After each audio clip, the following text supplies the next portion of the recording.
Well, I'm not comparing myself. I'm running on my own campaign, my own vision, my own experience, background, leadership, record, and I believe I can articulate that, and I think that I can do well, and I'm optimistic. Look, I've been in a number of campaigns, and you've observed a lot of campaigns.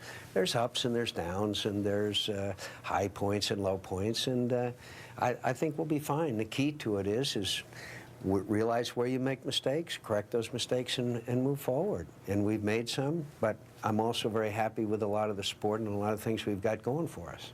Let's talk about age. Mm-hmm. If elected, you would... Do we have to? It seems to be an issue. Yeah, sure. If elected, you would be 72 years old on Inauguration Day, which is the oldest any first-time president. Sure.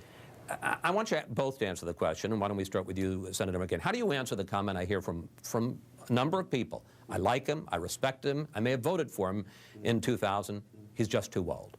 Well, I think, again, watch the campaign, watch my energy level, watch how I can articulate. As I said, I'm not the youngest, but this situation that we're in now, in this struggle against radical Islamic fundamentalism, requires a steady hand at the tiller. I have the experience. I've been in war. I know both war and peace. I know the face of evil. I'm ready to serve. And I hope that that argument will convince people that right now there's no room for on-the-job training or somebody who doesn't have the experience and knowledge that I have. Mrs. McCain?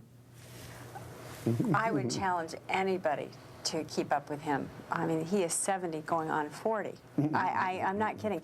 He hiked the Grand Canyon rim to rim with our son this summer. Age is not a factor here. Judgment may be a factor. I have a hard time keeping up with him. I don't think age is even a factor in this at all. Because what I see and what I want personally in a president is someone that not only understands the issues but is energetic and likes what he's doing and wants to be there, and that is my husband through and through.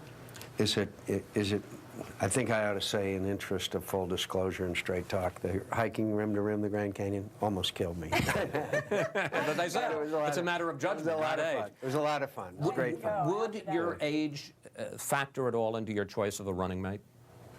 No, I don't think so. I think the key to the running mate is who's best to take over your duties if necessary. But I don't. I think I don't think it'd be that much of a factor. Would you consider promising to serve only one term if elected?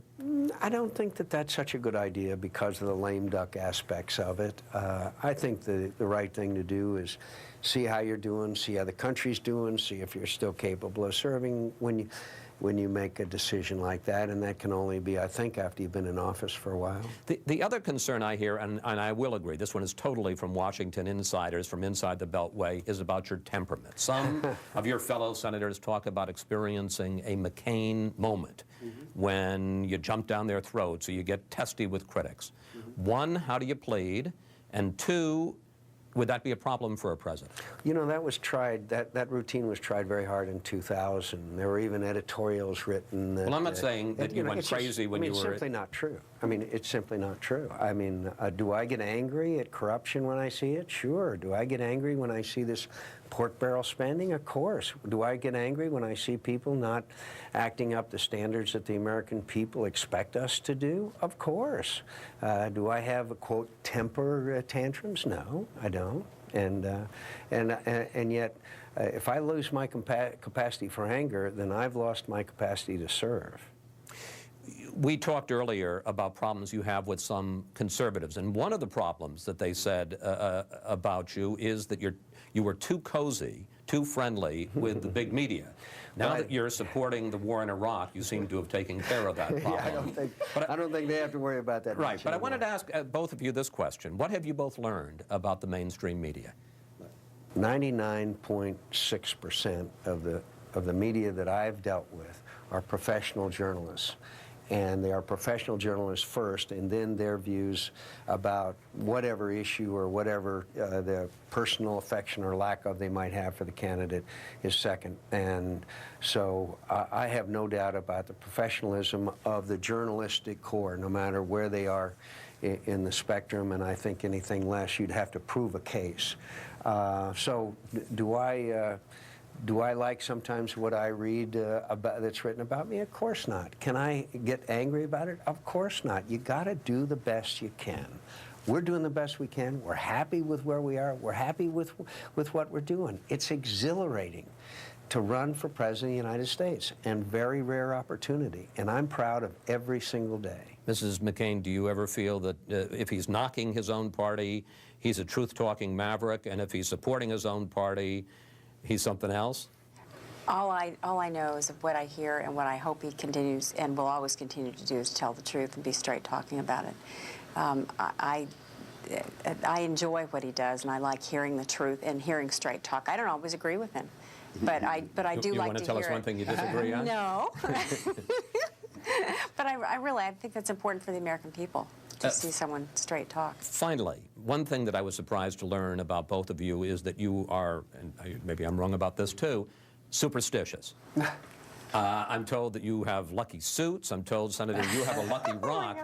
But after everything you've been through, Senator, you've also been quoted as saying that you feel you're one of the luckiest people on earth, and that you feel a certain, not to get highfalutin about it, a sense of destiny. Do you feel that you have one final mission to serve this country? No, I do feel that, and I hope I say this adequately, I think that I am here to serve. But that doesn't necessarily mean it means serves as president. I've been blessed to be able to serve for many, many years, both in the military and in public office. It's one of the great honors of my life, but it doesn't mean that I was meant to be president. It just means that whatever time I have left, I would be of service to the country. And I am grateful, incredibly grateful that I've had the opportunity. And if it stops tomorrow, I will look back at an imperfect person, but one who always tried to serve. Senator McCain, Mrs. McCain, thank you both so much for talking with us. Our thanks again to Senator and Mrs. McCain, his campaign team, and also the fine people of Charleston, South Carolina, for treating us so well.